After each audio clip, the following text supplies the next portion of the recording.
하나님 아버지 감사합니다. 하나님의 자녀들이 주일 강단 말씀 가지고 기도 제목 정리하기 위해서 또 나의 미션을 찾고 현장에서 실천하기 위해서 이 밤에 온라인으로 모였사오니 모임 중에 역사하시며 말씀 중에 역사하시며 기도할 때 역사하여 주옵소서. 우리와 관련된 현장에 응답의 문이 열리도록 하나님께서 더 중요한 축복을 주의 자녀들에게 허락하여 주시옵시며 제자를 찾고 세우고 파송할 수 있는 제자화의 응답을 우리에게 허락하여 주옵소서. 그래서 오늘 우리의 모임은 세계복음화와 연결되어 있는 응답의 모임이 되게 하여 주옵소서. 예수 그리스도의 이름으로 기도합니다. 아멘. 하나님의 말씀은요, 빌립보서 4장 말씀인데 빌립보서 4장 21절에서 23절까지 제일 끝부분이에요. 빌립보서 4장 21절에서 23절, 신약성경 빌립보서 4장 21절에서 23절 찾으셨으면 같이 읽어보겠습니다. 그리스도 예수 안에 있는 성도에게 각각 문안하라. 나와 함께 있는 형제들이 너희에게 문안하고 모든 성도들이 너희에게 문안하되 특히 가이사의 집 사람들 중 몇이니라. 주 예수 그리스도의 은혜가 너희 심령에 있을지어다. 아멘. 오늘 1부 예배 때 강단 말씀 본문이 사도행전 27장 24절에 있잖아요. 네가 가이사 앞에 서야 하리라 이랬죠. 가이사 앞에 서게 될 것이다. 하나님이 약속으로 보증으로 말씀을 주셨는데 이것이 어떻게 성취됐습니까? 빌립보서 4장에 가이사의 집 사람들 중 몇이 복음 받고 너희에게 문안한다. 이렇게 안부 연락을 할 수 있는 상태가 된 거죠. 무슨 말이에요? 가이사의 집 사람들 중에서 제자가 나왔다는 거죠. 하나님이 그렇게 바울을 통해서 역사하신 것입니다. 오늘 우리가 주일 1부 예배, 2부 예배, 또 고등부 예배 강단 말씀 통해 가지고 확인해야 될 말씀, 전체적으로 정리하는 말씀 제목은요, 237 나라 복음화를 위한 경로입니다.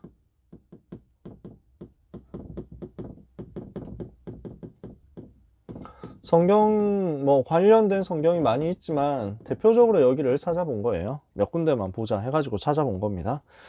우리가 237 나라 복음화라고 하는데 전 세계 나라가 몇 개 있어요? 자, 우리에게 주신 미션이 세계 복음화인데 이 세계 복음화를 위한 좀 분석을 해볼게요. 대단한 분석은 아니고 간단한 분석. 우리가 세계에 나라가 몇 개 있냐 했을 때 237개 나라 있다 이렇게 얘기하지만 정확한 건 아니에요. 솔직히 말해서 UN 기준에서 국가로 정식적으로 인정을 받은 나라가 206개 이 정도 있다. 이것도 사람마다 또 달라요. UN에 가입된 나라 있고 가입은 안 됐지만 정식적으로 인정된 나라가 있고, 그 다음에 206개 나라에다가 비독립국이 있어요. 자기들은 나라라고 생각을 하는데 아직 독립이 안 된 나라, 그런 나라들이 꽤 많이 포함되어 있습니다. 예를 들어서 나폴레옹이 그 전쟁에서 지고 유배되었던 곳이 세인트 헬레나 섬인데 대서양 한가운데 있어요. 인구가 얼마 안 됩니다. 지금도 있는데 거기에 비행장도 만들 수가 없어요. 섬이 너무 조그매가지고. 그러니까 배로 왔다 갔다 할 수밖에 없는데 그 배도 진짜 남대서양 한가운데 와가지고 배로 가기도 너무 힘든 거예요. 그래서 지금도 되게 오지답게 살아요. 사람 왔다 갔다 하기 힘들고 이렇게 해가지고. 아무튼 그런 곳도 독립된 나라라고 쳐요. 237나라라고 칠 때. 거기 지금도 영국 땅이거든요. 근데 영국에서 적극적으로 터치하거나 이렇게 하지 않으니까. 그런 식으로 되어 있는 포함된 나라들이 좀 많이 있습니다. 그래서 237나라라는 게 어디에서 나온 숫자인지 저도 잘 모르겠는데, 일단 구글에 검색하니까 206나라 이렇게 나오고 이랬어요. 그래서 특별 행정구 이런 것도 포함한 거예요. 예를 들면 그 홍콩 있잖아요. 홍콩이 형식상으로는 중국의 한 개 지방인데 특별 행정구로 분류가 되어 있잖아요. 그래서 올림픽 같은 데 따로 출전하거든요. 그래서 이런 데도 따로 나라로 쳐가지고 포함된 게 237개 나라. 더 많다고 주장하는 사람도 있습니다. 그래서 249나라 이렇게 얘기하는 사람도 있어요. 중요한 건 아닙니다. 하여튼 200개 넘는 나라 있다 이렇게 생각하면 돼요. 그 중에서 복음을 듣지 못한 종족들이 있어요.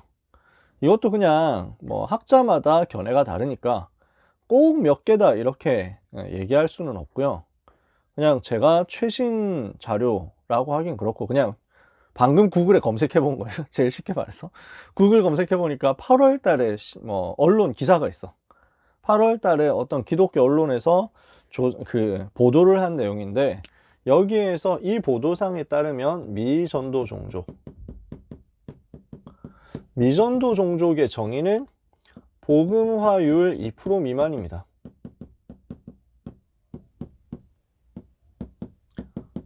그래서 스스로의 힘으로는 그 자기 나라를 복음화할 수 없다, 이런 데를 미전도 종족이라고 정의를 한대요, 학문적으로. 그래서 그 종족이 미전도 종족인 경우가 아직까지 7,400개가 있다고 합니다.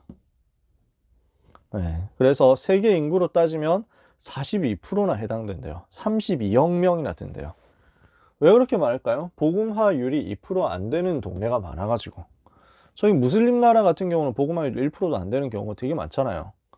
그러다 보니까 거기는 7,400 종족 중에 포함되어 가지고 있는 겁니다.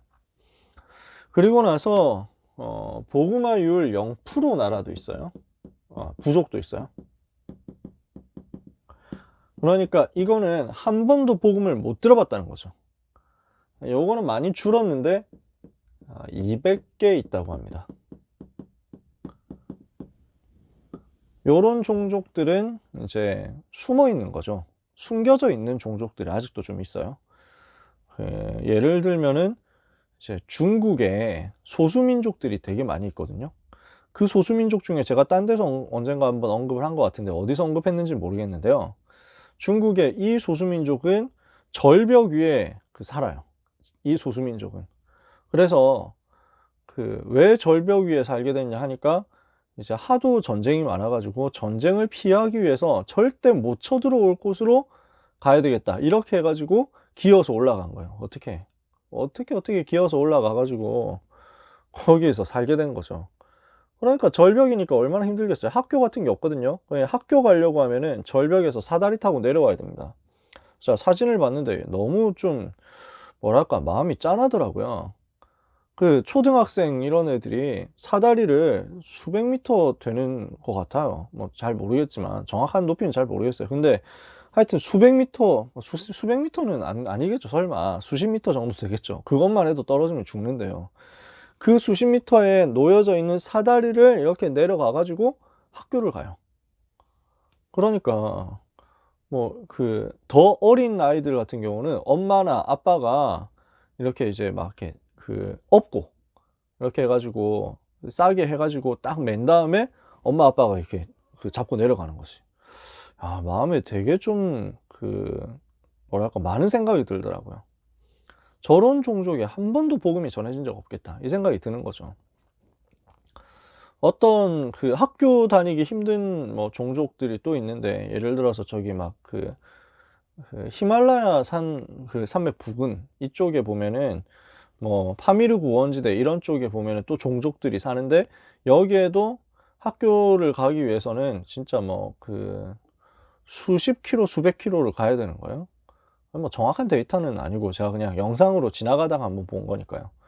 아빠가 학교를 가야 되는 아이를 업고, 그러니까 이 학교는 이제 기숙학교죠. 한 학기에 한 번 가는 거예요. 가가지고 있다가 학기 끝나면 이제 다시 돌아오고. 왜냐하면 매일 그렇게 하는 게 불가능해요. 도로도 없어요. 길이 없어. 그러니까 아이를 업고 가는데 왜 급류 있잖아요. 급류. 흙탕물, 완전 흙탕물인 급류를 뚫고 가야 돼요. 거기를 아빠가 업고 애를 학교로 등교를 시키는 거예요. 그런 영상들을 봤거든요. 한 번도 복음 못 들어본 그런 종족들이 아직도 있다는 겁니다. 여기를 살리러 가야 된다. 그래서 뭐 5천 종족이다 이렇게 얘기하는 것도 이제 어떤 단체들, 어느 선교 단체에서 나오는 이제 제시하는 어젠더라고 할 수 있고요. 몇 개 종족이냐, 뭐 몇 명이냐, 이런 것들은 이제 연구 단체마다 다 다르니까요. 요런 통계도 있다는 거예요. 한마디로 우리가 요런 현장들을 살려야 된다는 겁니다. 왜냐?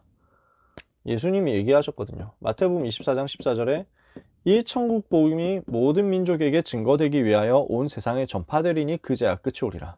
이게 지금 세계 역사가 움직이는 방향이에요. 모든 민족, 모든 종족에게 every tribe, 그 종족을 tribe라고 하거든요. 그 모든 종족의 복음이 들어가야 돼요. 그래서 그때까지 하나님이 기다리시는 거예요. 예수님이 재림하셔야 되는데 언제 재림하세요? 모든 나라, 모든 민족, 모든 종족의 복음이 들어갈 때까지 기다리시는 거예요. 그래서 세계복음화를 위해서 모든 사람이 다 듣게 되도록 우리 인생은 사는 거죠. 바울이 이걸 보고 간 거예요. 바울의 인생 여정은 어떻게 하면 내 인생 여정 전체 속에서 이 세계복음화를 이룰 것이냐, 내 인생 전체 속에서 세계복음화를 위하여 요 세계복음화를 나는 얼마나 헌신할 것이냐, 이걸 항상 바울은 생각한 거예요. 그러면서 바울이 인도받은 내용이 로마도 보아야 하리라, 가이사 앞에 서야 하리라, 이거란 말이에요. 그렇게 해서 바울에게 주어진 생이 내가 서바나에 가야 되겠다, 이런 것들 있죠. 이런 게 다 포함되어 있는 거죠. 그러면은 요 237나라 복음화를 위해서 어떤 경로를 우리가 택해야 되겠냐? 우리가 저 미전도 종족들이 쭉 있는데 여기로 파고 들어가야 되거든요. 근데 이 200개 종족 뿐만 아니라 이 7400 종족, 우리 메시지에 나오는 5000 종족, 5000 부족 국가 이런 데 있죠. 이거를 다 들어가는 게 너무 시간이 많이 걸린다니까. 지난번에 얘기했잖아요. 그러니까 이 종족들 다 파고들려면 언어 언제 배워야 되겠어요? 5000개 언어를 언제 다 우리가 배우겠어요? 200개만 배운다고 해도, 아니 영어 하나 배우는 것도 아직도 이렇게 힘든데, 그러니까 200개 종족 파고들려면 200개 언어를 언제 다 배우겠어요? 그것도 너무 어려운데. 여러분, 그 태국 아시잖아요. 태국의 글자 되게 복잡한 거 아시죠? 태국 알파벳. 그러니까 도저히 아무리 봐도 상형 문자로 보여. 그림 그리는 것처럼. 근데 그게 태국이라는 나라가 꽤 크거든요. 몇 천만 명 살잖아요. 근데 문자 보는데도 알아보기도 힘들다니까요. 동남아시아 나라들이 그렇지. 그 이제 베트남 같은 나라는 역사가 되게 깊은 나라거든요. 되게 발전 많이 된 나라예요. 근데 사람 이름 읽는 게 너무 힘들잖아요. 막 쩐드 콕콩 뭐 이러면서 막 이렇게 항상 다 이름들이 그래요. 이렇게 하니까 아니 이름 발음하기도 힘든데 나라 이렇게 막 언어를 언제 다 배우겠어요. 제가 무슨 말을 하려고 하느냐면 237나라를 다 살려야 되고 요 7400 종족, 200 종족 다 살려야 되는데 우리가 다 갈 수가 없단 말이에요. 우리가 우리 인생에 요 부분을 다 돌 수가 없어요. 한 사람의 영웅적인 비즈니스를 통해 가지고 이게 클리어 되는 게 아니에요. 뭘 해야 되느냐? 하나님이 주시는 방향을 메시지에서 찾아야 되겠다는 거예요. 그래서 우리가 뭘 해야 되겠냐? 성공자를 살려야 되겠다. 3단체를 비롯한 성공자들 살려야 되겠다는 거예요. 그게 오늘 고등부의 메시지 아하수에로 왕입니다. 왕에 대해서 이야기를 했어요. 굉장히 성공한 것 같죠? 굉장히 승리한 것 같죠? 굉장히 정복한 것 같아요? 근데 이거 껍데기거든요. 전부 사실은 거짓이에요. 성공한 것 같은데 전부 사실은 거짓말이거든요. 포장한 거예요. 실제 모습은 어떻습니까? 영적 문제로 시달리고 있는 문제 많은 사람들입니다. 사실상 많은 약점을 가지고 있습니다. 그래서 결국 어떻게 됐습니까? 속고 있어요. 아하수에로 같은 사람은 하만한테 속았잖아요. 근데 사실은 누구한테 속은 겁니까? 너희 아비 마귀에게서 났으니, 요한복음 8장 44절, 마귀한테 속는 거예요. 그래서 마귀가 뭐합니까? 처음부터 살인한 자여 진리가 그 속에 없으므로 진리에 서지 못하고 거짓을 말할 때마다 제 것으로 말하나니 이는 그가 거짓말장이요 거짓의 아비가 되었습니다. 거짓말하는 마귀한테 속아가지고요, 데살로니가후서 2장 10절 11절에 거짓 것을 믿게 돼버린 거야. 진짜 것을 못 믿게 된 거야. 이래서 무너질 수밖에 없게 된 거죠. 이 사람들을 살려내라는 거예요. 어떻게? 에스더처럼. 여종, 아까 낮에 얘기했잖아요. 오전 고등부 예배할 때 얘기했잖아요.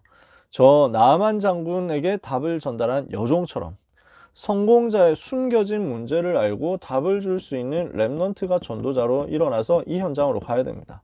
렘넌트가 전도자로 일어나서 뭐 해야 됩니까? 숨겨진 문제를 정확하게 파악하고 분석하고 여기에 대해서 답을 제시해주고 전달해 줄 수 있어야 된다. 성공자 살릴 수 있는 렘넌트 운동 해야 되겠다라는 것입니다. 두 번째, 뭐 살려야 됩니까? 강대국 살려야 됩니다. 성공작 살리고요. 그 다음에 강대국 살려야 돼요. 그래서 오늘 1부의 메시지입니다. 뭐라고 했습니까? 로마로 가는 길. 오늘 우리 삼형사들 합방 메시지 제목은 여기에서 이제 파생된 거예요. 로마로 가는 길, 237 나라로 가는 길. 너무 똑같으면 좀 약간 그 노잼이니까 유잼을 위해서 경로라고 이제 단어를 바꿔본 겁니다. 그래서 로마로 가야 되는 이유가 뭐냐? 이것을 이 사명으로 가진 사람은 풍랑만 나도 못 죽는다는 거예요. RU를 왜 만들어서 미국에 세웠느냐? 그래야 저 강대국 미국을 살릴 지도자를 일으킬 수 있거든요. 강대국 미국을 살리지 않으면 미국에서 나오는 영적인 문제를 막을 수가 없는 거예요. 저는 여러 가지로 많이 이번 미국 대통령 선거를 두고 생각이 들고 기도도 됩니다. 이제 얼마 안 남았죠. 미국 대통령 선거 당장 이번 주인가 그렇잖아요. 며칠 한 일주일도 안 남았어요. 제가 알기로. 근데 이 미국 대통령 선거가 보통 일이 아닌데 앞으로 갈수록 어려워지겠다 이 생각이 들더라고요. 당장 민주당 대선 후보가 바이든이라는 사람인데 이 사람이 천주교인이에요. 천주교인 가톨릭 신자가 대통령 후보로 나온 것은 제가 알기로 이번이 두 번째 정도밖에 안 돼요. 공식적으로 그 이제 한 당의 민주당 또는 공화당의 대통령 후보로 그 개신교인이 아닌 사람이 나온 게 모르겠어요. 제가 알기로는 두 번째인 것 같아요. 그 앞에가 존 F 케네디예요. 이 사람은 당선까지 됐고 바이든이 당선될지 안 될지는 모르겠어요. 근데 나머지 모든 대통령 형식상으로는 형식상 믿음이 있건 없건 간에 형식상으로는 기독교인으로 되어 있었어요. 근데 이번에 천주교인 나왔다고요. 바이든이라는 사람이. 근데 천주교조차도 또 안 믿어요. 이 사람은. 천주교는 믿으면 구원 받습니까? 안 받습니까? 이 영상을 보시는 천주교인들도 계실 수 있기 때문에 제가 천주교 막 비난하는 게 아니고요. 천주교인 중에서 되게 착하신 분 많아요. 진짜 훌륭한 인격자들이 많아요.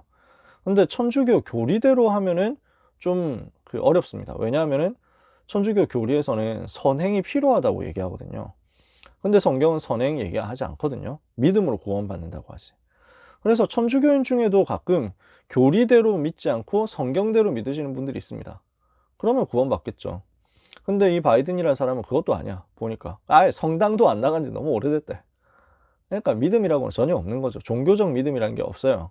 뭐 종교 자체가 잘못됐지만. 그런데다가 부통령 후보라고 올라와 있는 사람은 카밀라 해리스인가 이 사람인데 여자분인데 이분은 아예 그 아버지인가 어머니인가 힌두교도죠. 아예 이제 그러니까 완전 불신자 배경인 거예요. 이렇게 해가지고 있으니까 지난번 오바마가 대통령일 때 결국 이제 그 동성결혼 합법화 이런 거 시켰잖아요. 그래서 바이든이 부통령일 때 오바마 밑에 부통령이었잖아요. 그때 백악관에서 백악관 직원들이 동성 결혼하는데 바이든이 주례를 해주면서 너무 좋은 결혼식이다 이렇게 했다고 이게 트위터에 이제 올라와 있는 게 이제 발굴이 되더라고요. 이번에 뭐 바이든이 되느냐 트럼프가 되느냐 뭐 이거에 따라서 뭐 변화가 있을 수 있지만요. 사실은 큰 흐름으로 봤을 때는 미국도 이미 무너져 가고 있습니다. 큰 흐름으로 봤을 때는. 트럼프 같은 경우는 그 복음주의 크리스천들 굉장히 눈치를 보는 사람이고요. 본인도 나름대로 이제 방탕하게 살다가 거의 뭐 60살, 70살 되어서 복음 받았다. 이렇게 얘기를 합니다. 정확한지는 모르겠어요. 그분의 신앙 고백을 우리가 들어본 적 없기 때문에. 근데 어찌됐건 이분은 나름대로 백악관 안에서 기도 모임도 하고 그 성경 공부하면은 출석은 못하지만은 항상 뭐 페이퍼 써가지고 내고 뭐 그런다고 하더라고요. 근데 어찌됐건 눈치는 보는 사람이거든. 그리고 그 밑에 있는 펜스 부통령 같은 사람은 진짜 믿음의 사람이에요. 진짜 그분 간증하는 거 잠깐 들었는데 진짜 너무 멋있더라고. 근데 이거는 이런 분들이 잘 한다고 해가지고 미국이란 나라의 흐름이 이제 갑자기 확 바뀌느냐. 어떻게 보면은 트럼프라는 사람의 개인기로 버티는 것 같아요. 제가 볼 때는. 미국이란 나라 전체 나라의 흐름, 특히 후대의 흐름은 완전히 반기독교로 많이 넘어간 것 같아요. 왜냐? 문화가 그쪽으로 갔으니까. 할리우드 배우들이 다 그렇게 갔으니까요. 저 연예인들이 다 그렇게 넘어갔으니까요. 노래가 다 기독교 반대하는 쪽으로 갔으니까요. 그러니까 문화적으로 완전 강대국이 저 미국이라는 강대국이 복음 반대하는 쪽으로 점점점 가고 있고요. 이게 갈수록 더 심해질 거예요. 만약에 바이든 같은 분이 이제 대통령이 됐다 그러면 더 빨라지겠죠, 이런 현상이. 트럼프가 한 번 더 된다 해도 속도를 좀 늦출 수 있을지는 모르겠지만 원색적인 복음 운동이 일어나지 않는 한 이 흐름을 바꾸지는 못할 거예요. 무슨 말이냐? 그럼 어떻게 되겠냐는 거예요. 저 강대국 미국에서 그래도 선교사를 제일 많이 보내는 나라가 미국인데, 그래도 전 세계에서 기독교 핍박한다 이러면은 당장 들고 일어나 가지고 하지 마라 이렇게 해 가지고 목소리를 내줄 수 있는 강대국이 미국인데, 그 미국이 기독교에서 이제 빠져나와서 무너진다. 어떻게 되겠냐는 거죠. 지난주에 프랑스에서 일어난 일을 아세요? 프랑스에서 그 무슬림 난민이 무함마드를 모욕했다는 이유로, 모욕했다는 것도 모욕한 것도 아닌데 실제로 무함마드를 모욕했다는 이유로 학교 선생님을 목을 잘라서 죽였어요. 고등학교 선생님을 참수했죠. 18살짜리 난민이. 그런 사건이 벌어졌어요. 이래서 프랑스가 다 뒤집어진 거예요. 어떻게 이럴 수가 있냐. 근데 이미 난민이 너무 많아. 무슬림 난민이 너무 많은 거예요. 그래서 대통령이 나오고 뭐 이렇게 해가지고 우리나라는 표현의 자유가 있다, 그런 식으로 극단적인 종교인들이 막 이렇게 테러를 저지르도록 허락하지 않겠다 이렇게 해가지고 강경 대응하겠다 이렇게 나오니까요, 보란 듯이 며칠 안 가가지고 또 사건 터졌어요. 무슨 사건 터졌냐, 이번에는 완전 프랑스 남쪽 동네에서 성당에서 미사 드리고 있던데 무슬림 가가지고 극단주의자 가서 또 미사 드리고 있던 사람 4명을 죽였습니다. 그 중에 2명을 또 참수했습니다. 신부, 나이 많은 신부를 참수했대요. 목 잘라가지고 이렇게 알라는 위대하다 이렇게 있다니까요. 끔찍하잖아요. 근데 지금 유럽이 이렇게 다 넘어갔다니까요. 런던 시장이 무슬림인데 말 다 했죠. 그러니까 막을 수 없는 정도로 흐름이 온 겁니다. 거기다가 지금 미국도 점점 더 심해질 거란 말이에요. 한국도 마찬가지죠. 자, 강대국이 무너지면은 전 세계의 영적 흐름이 다 영향을 받아요. 근데 그 강대국의 영적인 흐름을 무너뜨리는 전략을 사단이 쫙 만들어가지고 이미 썼단 말이에요. 그리고 거기에 누구를 쓰느냐? 성공자들을 써가지고 그 흐름, 영적 흐름을 무너뜨리는 일을 사단이 하는 겁니다. 그러니까 난민들 통해 가지고 이런 일들이 자꾸 일어나는데, 그 난민을 이제 무조건 허용해야 된다라는 것이 인권인 것처럼 계속 얘기를 하는 거예요. 누가? 성공자들이, 연예인들이, 셀러브리티들이. 한국에서도 정우성 같은 사람이 영화 배우잖아요. 이 사람 나와가지고 계속 얘기하는 겁니다. 난민 받아야 된다고. 자기가 무엇을 그 난민 받기 위해서 자기는 희생 하나도 안 하잖아요. 그러니까 입 바른 소리, 듣기 좋은 소리, 내가 이런 얘기를 하면은 정의로워 보이겠지라고 생각하는 그 허영심, 이걸 자극해가지고 이런 사람들이 적극적으로 나서는데, 문제는 또 언론에서 이걸 띄워줍니다. 그러면서 인도주의적으로 이제 막 이렇게 또 영상에서 다큐멘터리 같은 거 만들어가지고요, 방송국에서는. 그래서 막 이렇게 다민족 난민, 저 무슬림 난민이 어렵게 차별받고 있는 불쌍한 모습을 보여주면서 눈물 흘리는 거 딱 잡아주고 우리의 이웃입니다 이렇게 만들어 나간다니까요. 이제 저출산 문제 너무 심각하잖아요. 이러니까 그런 난민들 무조건 허용해가지고 우리나라 인구로 받아들여서 저출산 문제를, 인구 감소 문제를 해결하겠다, 이제 정치인들이 이런 공약하고 나올 겁니다. 그 배경에 성공자가 있고 그 배경에 강대국이 있단 말이에요. 그러니까 제가 하는 말은요, 강대국 살려야 될 이유가 있다는 거예요. 그래서 바울이 이 이유를 알았다고요. 성경 속에 보니까 시대마다 중요하게 쓰임받았던 7 렘넌트들이 뭘 알았냐? 강대국을 통해서 오는 영적인 문제를 알았어요. 영적 문제의 흐름을 알았어요. 플로우를 알았어요. 영적 문제가 어디에서부터 유래되어 가지고 쭉 퍼져가느냐, 이걸 아는 거죠. 그러니까 요셉과 모세는 애굽을 살리러 들어가고요, 사무엘과 다윗은 블레셋 살리러 들어가고요, 엘리사는 아람을 살리는 거고요, 그리고 이사야, 다니엘 이런 사람들은 바벨론 살리러 들어가는 거고요. 그리고 바울은 먼저 알았다니까요. 다른 사람들은 대부분 뭔가 문제 오고 위기 왔을 때 알았는데, 바울은 위기 오기 전에 먼저 알았어요. 정확하게 말하면 뭐 속국이 되어 있는 상태이긴 했지만, 근데 로마로 내가 먼저 가야 되겠다라고 먼저 얘기를 해버렸다니까. 하나님이 말씀하시기 전에 먼저 알았어요. 왜냐? 로마 때문에 오는 전 세계 영적인 문제, 우상 문제, 재앙 문제, 이거를 바울이 알았기 때문에 살려야 되는 이유를 알았단 말이에요. 하나님의 시간표를 아는 사람. 나에게 많은 응답이 온 것 같은데 이게 응답이 문제가 아니라 로마를 봐야 되겠다. 그래서 위기와 핍박을 만나가지고 감옥에 갇혔는데 재판장에 서게 되는데 그때 주님이 이것을 확인시켜 주죠. 네가 로마에서도 나의 일을 증거하여야 하리라. 사도행전 27장 24절. 풍랑 만났을 때 가이사 앞에 서야 하리라. 세 번째, 사명을 본 사람입니다. 이유를 아는 자, 시간표를 아는 자, 사명을 본 자. 바울이 죽을 수 없는 이유가 뭐예요? 가이사 앞에 서야 되기 때문에. 이 이유를 가진 사람은 문제 와도 죽을 수가 없습니다. 강대국 살리고 가이사 앞에 서야 될 이유가 분명히 있기 때문에요.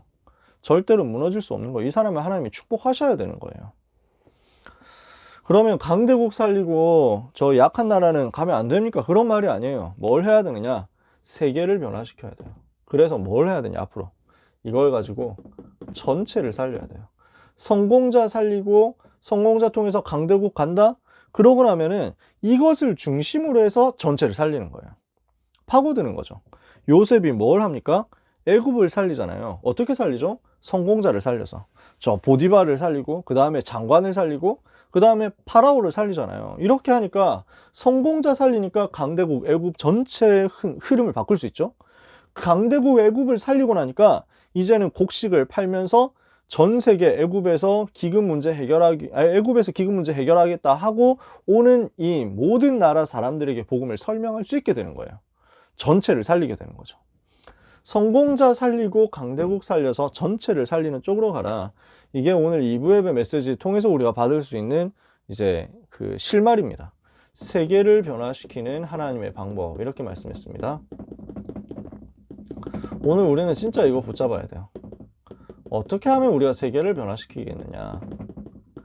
방법은 뭐냐면 24 등불을 켜라 그랬습니다. 등불을 24 켜는 거예요. 이걸 가지고 뭐 하는 거죠?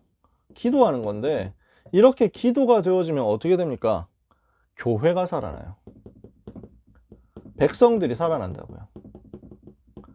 24 기도의 등불을 켜서 기도가 되어지는 것을 가지고 교회 전체를 살리러 들어갈 수 있습니다. 두 번째, 이렇게 해서 교회를 살리면 이 교회를 중심으로 해가지고 이제는 시대를 살릴 수 있도록 됩니다. 시대를 어떻게 살려요? 237과 치유와 서밋을 통해서 살리게 됩니다. 그러면 우리는 무엇을 해야 되냐면 이거 살릴 수 있는 세팅을 교회 안에 갖춰야 되는 거예요. 전체를 살리는 답이 237 치유 서밋인데 이걸 하기 위해서는 교회부터 살려야 된다. 교회 안에 이 세팅이 돼야 되니까. 그리고 후대를 살려라. 이건 무슨 말입니까? 모든 사람에게 자기 미션이 발견돼야 돼요. 자기 미션이 찾아져야 돼요. 미션 전달시켜줘라. 나의 미션을 찾는 것입니다. 이걸 가지고 나의 세계복음화로 쭉 가는 거죠. 그림이 그려주세요. 성공자 살리고 강대국 살려서 전체를 살리는 것이다. 그러니까 바울이 어떻게 합니까? 가는 곳에서 총독 서기오 바울, 사도행전 13장에. 그래서 여기 이 성공자 살려가지고 국으로 전체를 살리잖아요. 나중에 성공자 어떻게 살립니까? 데오빌로 같은 사람들, 빌레몬 같은 사람들, 굉장히 성공자잖아요. 요 사람들을 살려내가지고 강대국 로마를 살리는 길로 가는 겁니다. 그래서 바울이 핵심을 찌르죠. 로마 황제 가이사 앞에 서야 하리라. 가이사를 딱 보고 들어갔는데 이 가이사의 집 사람들 중 몇이 복음 받을 정도가 되고요. 그 전에 이미 로마서 16장 엘리트 성공자들 진짜 서밋들을 찾아가지고 파송했고요. 그러니 이 성공자들 중심으로 살아나니까 로마 전체를 살릴 수 있게 된 거예요. 그러면 로마에 숙국되어 있는 전 세계, 로마에 영향받는 전 세계, 로마에서 물건 사가지고 오는 전 세계, 물건 사러 왔다가 이제 가는 그런 전 세계를 살릴 수 있도록 되는 것입니다. 그러려고 하면은 뭐가 들어가 있어야 되냐? 교회를 먼저 살려가지고 교회를 통해서 전체를 살릴 수 있는 세팅을 내부적으로 하고, 교회 안에 있는 사람들은 전부 자기 미션 찾아가지고 237 치유 서밋을 할 수 있도록 준비하고, 요걸 가지고 전 세계 살리는 거죠. 그러면 우리가 이 메시지를 어떻게 실천해야 되겠습니까? 이번 주간에 여러분 이걸 생각해 보세요. 몇 가지 이제 뭐 전체적으로 여러분이 미션 찾아내고 이번 주에 실천할 수 있겠습니다만, 제일 간단하게 먼저 여러분 해볼 수 있는 것만 말씀드릴게요. 랩넌트 위주로 말씀드릴게요. 여러분, 랩넌트 여러분은 한번 이거 해보세요. 성공자를 분석해보세요. 꼭 성공자만 분석해야 되냐 그런 건 아닌데, 여러분 나름대로 주변에 있는 친구 분석해도 되는데, 대상자 분석해도 되고 다 좋은데, 나는 뭘 해야 될지 모르겠다는 사람은 일단 이번 강단 메시지 생각하면서 성공자를 분석해보세요. 너무 많이 하려고 애쓰지 말고, 뭐 리포트 쓰라는 것도 아니잖아요. 여러분이 나름대로 그 유명인 한번 찾아보세요. 아니면 역사 속의 위인들 한번 찾아보세요. 이걸 분석해보세요. 뭘 봐야 되냐? 불신자 6가지 상태를 가지고 분석해보세요. 지금 이 사람은 어떻게 불신자 상태에 붙잡혀 있는가? 이거를 분석을 해보시라는 거예요. 뭐 딱 안 떨어져도 괜찮습니다. 크게 그림이 보여지면 돼요. 목표는 뭐냐? 아, 성공자가 지금 멸망 속에 있구나 하는 것들을 여러분 스스로가 발견해 보시라는 거예요. 두 번째, 강대국을 또 분석해 보세요. 뭐 엄청 세밀하게 하라기보다는 그냥 대강 그림을 그려보시라는 거예요. 여러분 바쁘시니까 내가 뭐 많이 열심히 해라 이렇게 얘기하는 게 아닙니다. 그냥 쉽게 할 수 있는 것. 근데 강단 메시지 생각하면서 묵상할 수 있는 거 한번 찾아보시라고요. 이 강대국이 왜 중요한지, 전 세계에 어떤 영향을 끼치고 있는지, 그리고 어떤 문제에 시달리고 있는지, 이 부분을 한번 분석을 해보시라는 거예요. 그러면 이게 여기에서 뭐가 나오냐면은 이걸 가지고 나의 세계복음화의 여정이 나올 겁니다. 그림을 그려보는 거죠. 이거는 그 나라 가봐도 알 수 있지만 안 가도 알 수 있습니다. 저는 중국, 일본 이런 나라들을 너무 좋아하거든요. 왜냐하면 중국사, 일본사 역사를 너무 좋아해서요. 그래서 역사 공부를 하다 보니까 그 나라에 가보지 않았는데 그 나라의 흐름이 좀 보이더라고요. 역사를 보니까 그 속에 있는 영적인 문제가 딱 잡히는 거예요. 그러고 나서 가보니까 실제 확인이 되는 거죠. 아, 정말 그렇구나. 중국도 일본도 진짜 복음 없어서 멸망당하고 있구나. 이게 보이는 거죠. 그러면 그걸 가지고 뭘로 하느냐? 내 기도 제목으로 삼는 거예요. 하나님, 중국 복음화 300만 제자, 일본 복음화 120만 제자를 주시옵소서. 예를 들면 그렇다는 겁니다. 그래서 나름대로 여러분의 기도 제목을 찾아보세요. 마지막입니다. 그러면서 여러분들이 해답을 준비해야 되잖아요. 말씀 준비를 하셔야 돼요. 어느 정도 준비하셔야 되느냐? 여러분이 제자를 찾고 양육할 수 있을 만큼 준비하세요. 메시지를 여러분들이 준비를 하셔야 된다는 거예요. 복음 전할 수 있는 정도로 준비하시고, 영접시킬 수 있는 준비는 진짜 당연히 되어 있으셔야 되고요. 그리고 그 사람들을 데리고, 영접한 사람들을 데리고 최소한 복음 편지 10과 정도는 해줄 수 있을 만큼 여러분 준비하셔야 돼요. 새 생명, 새 생활 가지고 양육할 수 있을 만큼 여러분이 준비되셔야 돼요. 더 나가서 현장 복음 메시지 65가 쓸 수 있을 정도로 준비되셔야 돼요. 그래서 랩넌트가 전하는 현장 복음 메시지로 정리를 했잖아요. 교재에 나와 있거든요. 그래서 이거는 랩넌트 여러분들이 사역자로 갔을 때 쓰라고 우리가 편집을 한 거예요. 우리 교회 교역자들이 편집을 한 거야. 저도 수고를 했는데 보니까 오타가 있더라고요. 그 오타는 내가 낸 게 아닌데, 네. 편집하다가 들어간 오타니까 저를 욕하지 마세요. 아무튼 이게 그냥 읽으면 되도록 만들어 놨어. 52과짜리로 만들어 놨어. 이런 것들도 여러분이 참고할 수 있습니다. 그래도 나는 잘 못하겠다 하는 사람들은 그 유튜브 들어와서 우리 고등부 그 교사 미션홈 때 이거 강의하거든요. 그거 녹화 다 올라와 있으니까 그거 참고해서 해도 돼요. 안 되면은 빨리 1:1 다락방 해달라고 신청하세요. 저한테 얘기를 하시든지 담임 선생님한테 얘기해가지고 교육자한테 얘기를 하든지 이렇게 신청하시라니까요. 저도 여러분을 도울 거고 우리 2분 전도사님 다 여러분을 도울 수 있습니다. 진짜 저도 뭐 다락방 좋아하지만 우리 2분 전도사님은요 진짜 다락방 엄청 좋아해요. 다락방 너무 하고 싶어 하는 분들이에요. 다락방 좀 없나 이래가지고 근질근질 하는 분들인데 이런 분들을 여러분이 활용해야죠. 그래서 여러분들이 제자로 준비되시기를 바랍니다. 그러면 여러분은 인생 여정 맞춰 갈 때쯤 이거를 실제로 하는 사람으로서 하나님 앞에서 정리를 스스로 하게 될 것입니다. 여러분의 인생 여정이 이제 마무리되어 갈 때쯤, 정리가 슬슬 되어 갈 때쯤, 내가 인생을 돌아봤을 때, 우리 랩넌트가 지금 막 17살, 18살 이러잖아요. 언젠가 여러분도 80세가 되고 90세가 될 겁니다. 80세, 90세가 되었을 때 인생을 돌아보고, 아, 하나님이 이 일을 위하여 나를 이만큼 축복하셨구나 하고 정리될 수 있을 만큼 여러분이 렘넌트 때 오늘 준비해 보세요. 그래서 성공자 살리고 강대국 살리고 교회 살려서 전체를 살려라. 이 부분을 여러분들이 그림을 그리면서 한 주간 응답받게 되시기를 바랍니다. 여러분을 통해서 가이사 앞에 서는 역사가 일어나기를 바라고, 여러분을 통해서 가이사의 집 사람들 중 몇이 복음을 받을 만큼 역사가 일어나게 되기를 예수님의 이름으로 축복합니다. 기도하겠습니다. 하나님 아버지 감사합니다. 렘넌트의 삶의 여정을 통해서 하나님이 영광을 받아 주옵소서. 전도자의 삶의 여정을 통해서 62가지 전도자의 삶이 성취됨으로 하나님이 높임을 받아 주시옵소서. 복음만이 필요한 현장을 제대로 볼 수 있도록 성공자 보는 눈을 열어주시며, 실패자 보는 눈도 열어주시며, 강대국 보는 눈을 열어주시며, 저 작은 나라 보는 눈도 열어주시며, 한 번도 복음 듣지 못한 저 많은 종족들 보는 눈도 열어주옵소서.